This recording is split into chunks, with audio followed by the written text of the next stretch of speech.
Okay, so we start to get a good feel about part of a project and we maybe expand the experiment. What if we get a bad feel about part of a project, but it's Mm. only been a short experiment? How do we know it's not going to work or is going to work? Yeah.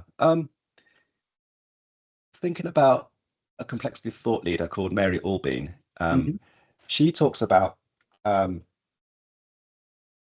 complexity in a sense similar to what I've shared already, in that there is the entrepreneurial system and the operational system within many incumbent organizations. As I said before, the operational system tends to stifle the emergence or the regaining of that entrepreneurial muscle within incumbent organizations.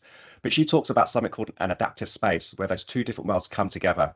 And as I said in the first episode, we need to create the conditions, and leaders tend to need to go first in this, where we put our cards on the table, we have professional but challenging conversations, perhaps with some operators and some innovators, to be able to review the success of a portfolio of innovations, and we make pivot and persevere decisions of whether we almost like Dragon's Den or Shark Tank for our US listeners, where we review whether we need this particular innovation to get early signs of success, which deserves some further investment, Hmm. or whether we just pivot to try a different approach, or whether we need to pull the plug. I call it the three Ps. Mm.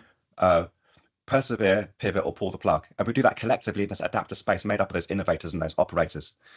And then we might get some leading and lagging indicators. So a Yeah. leading indicator might be the number of transactions, the number of returning customers, the number of failure there may be. So we need opposing metrics as well. So